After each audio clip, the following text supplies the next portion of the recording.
जय श्री हरि विष्णु, राधे राधे। दोस्तों, आप सभी का मेरे चैनल में बहुत बहुत स्वागत है। आज हम आपके लिए अत 16 सोमवार व्रत कथा लेकर आए हैं। एक समय श्री महादेव जी पार्वती जी सहित मृत्युलोक में भ्रमण करते हुए अमरावती नगरी में आए। वहां के राजा ने बहुत विशाल और सुंदर शिव जी का मंदिर बनवाया था। सो शिवजी महाराज पार्वती जी सहित उसी मंदिर में रहने लगे। एक दिन पार्वती जी ने भगवान शंकर से कहा, हे प्राणनाथ, आज मेरा मन चौसर खेलने को कर रहा है। पार्वती जी के आग्रह पर भगवान शंकर चौसर खेलने को तैयार हो गए। खेल प्रारंभ हो गया। उसी समय मंदिर का पुजारी पूजा करने को आया। तब पार्वती जी ने पूछा कि हे पुजारी जी, बताइए हम दोनों में किसकी जीत होगी।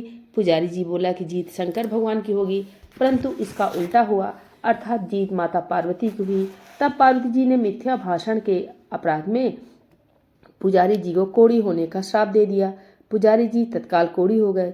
कुछ समय बाद वहां पर कुछ अप्सराएं पूजा करने को आईं और पुजारी जी को कुछ देकर उससे बोली कि हे पुजारी जी, तुम सोमवार का व्रत करो और देवों को देव श्री महादेव जी का विधि पूर्वक पूजन करने से वे निश्चय ही तुम्हारा यह कष्ट दूर करेंगे। यह सुनकर पुजारी जी ने उत्सुकतावश व्रत की विधि पूछी। तब एक अप्सरा ने कहा कि हे पुजारी, जब सोमवार को व्रत करें तब संध्योपासना के उपरांत आधा सेर गेहूं के 3 अंगे बनावे और घी गुड़ दीप नैवेद्य बेल पत्र आदि पूजन सामग्री लेकर प्रदोष काल में शिव जी का विधि पूर्वक पूजन करें। फिर एक अंगा शिव जी को अर्पण कर शेष 2 अंगा प्रसाद समझकर वितरित करें और स्वयं भी प्रसाद लें। इस विधि से 16 सोमवार करने के पश्चात 17वें सोमवार को पाव भर गेहूं के आटे की बाटी का चूरमा बना भोग लगाकर बांट दें। फिर सुकुटुम्ब प्रसाद ग्रहण करें। ऐसा करने से भगवान शंकर प्रसन्न होकर तुम्हारे सभी मनोरथ पूर्ण करेंगे। यह सब विधि विधान बताकर अप्सराएं स्वर्ग को चली गईं। पुजारी यथाविधि 16 सोमवार का व्रत कर रोग मुक्त हो गया और नियमित पूजा करने लगा। कुछ समय बाद श्री शंकर फिर आए। पुजारी को देखकर पार्वती जी पे रोग मुक्त होने का कारण पूछा। तब पुजारी जी ने सब कुछ बता दिया, जिसको सुनकर पार्वती जी ने भी यह व्रत किया। फलस्वरूप अप्सर कार्तिकेय जी माता के आज्ञाकारी हुए। तब कार्तिकेय जी ने भी पार्वती जी से पूछा कि क्या कारण है जो मेरा मन आपके चरणों में लगा। पार्वती जी ने ही व्रत बतलाया। तब कार्तिकेय जी ने भी व्रत किया। फलस्वरूप उनका बिछड़ा हुआ मित्र मिला। उसने भी कारण पूछा। कार्तिकेय जी के बताने पर अपने विवाह की इच्छा से दोस्त ने भी यथाविधि व्रत किया। फलतः वह विदेश गया। वहां के राजा की कन्या का स्वयंवर था। राजा का प्रण था कि हाथनी जिसको जयमाला पहना देगी उसके साथ ही अपनी कन्या का विवाह करूंगा। अतः वह ब्राह्मण भी स्वयंवर देखने की इच्छा से एक ओर जा बैठा। हाथनी ने चारों ओर घूमकर अंत में उसी को माला पहनाई। बड़ी धूमधाम से विवाह संपन्न हुआ। सुंदर कन्या पाकर वह सुखपूर्वक रहने लगा। एक दिन राजकन्या ने पूछा कि हे नाथ, आपने कौन सा ऐसा पुण्य किया जिसे सब राजकुमारों को छोड़कर हाथनी ने आपको ही जयमाला पहनाई। तब ब्राह्मण ने 16 सोमवार का व्रत यथाविधि बतलाया। अपने पद से सुनकर राजकन्या ने भी सत्पुत्र प्राप्ति के लिए यह व्रत किया और सर्वगुण संपन्न पुत्र प्राप्त किया। पुत्र ने बड़ा होने पर माता से पूछा कि किस पुण्य के प्रताप से मेरी प्राप्ति आपको हुई। राजकन्या ने सविधि व्रत बताया। तब राज्य प्राप्ति की कामना स्वयं भी व्रत करने लगा। उसी समय राजा के दूतों ने आकर राजकन्या के लिए उसका वरण किया और आनंद से विवाह संपन्न हुआ। राजा का स्वर्गवास हो जाने पर ब्राह्मण को राजगद्दी प्राप्त हुई। फिर भी वह इस व्रत को करता रहा। एक दिन उसने अपनी पत्नी से पूजन सामग्री लेकर मंदिर में चलने को कहा, परंतु उसने दासियों द्वारा सामग्री मंदिर में भिजवा दी। तब राजा ने पूजन समाप्त किया तो उसी समय आकाशवाणी हुई कि तू इस पत्नी को घर से निकाल दे, नहीं तो तेरा सर्वनाश हो जाएगा। प्रभु की आज्ञा मानकर उसने रानी को निकाल दिया। तब रानी अपने भाग्य को कोसती हुई एक नगर में बुढ़िया के पास गई।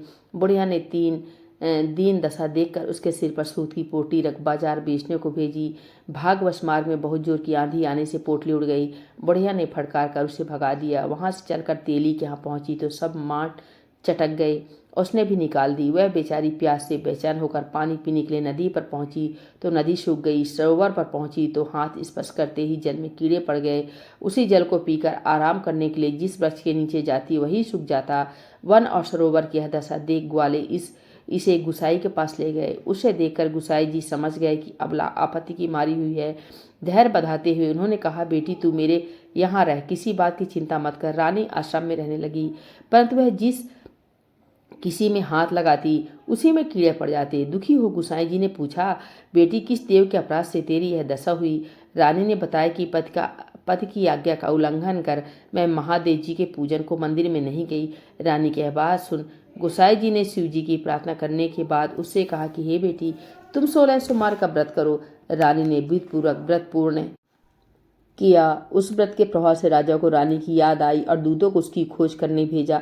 आश्रम में रानी को देखकर दूतों ने राजा को रानी का पता बताया। राजा ने गोसाई जी से जाकर कहा कि महाराज, यह मेरी पत्नी है। शिव जी के रुष्ट होने से मैंने इसका परित्याग किया था। शिव जी कृपा से मैं इसे लेने आया हूँ। आप इसे मेरे साथ जाने की आज्ञा दीजिए। गोसाई जी ने सहर्ष आज्ञा दे दी। राजा रानी नगर में आए। नगरवासियों ने नगर सजाया, बाजे बजवाए, घर घर मंगलाचार हुए। शिव जी कृपा से प्रति 16 सोमवार का व्रत कर राजा रानी आनंद से रहने लगे और इस लोक में सुख भोग कर अंत में शिवलोक को प्राप्त हुए। इसी प्रकार जो मनुष्य भक्ति युक्त चित्त से विधि पूर्वक 16 सोमवार का व्रत करता है और कथा को पढ़ता है अथवा सुनता है, उसकी सभी मनोकामना पूर्ण होती है और इस लोक में सुख भोग कर अंत में शिवलोक को प्राप्त होता है। सूत जी कहते हैं कि कलिकाल में यह व्रत सर्व कामनाओं को देने वाला है, इसमें तनिक भी संदेह नहीं है। यदि 16 सोमवार व्रत कथा समाप्त। बोलिए भोलेनाथ भगवान की जय। माता गौरी की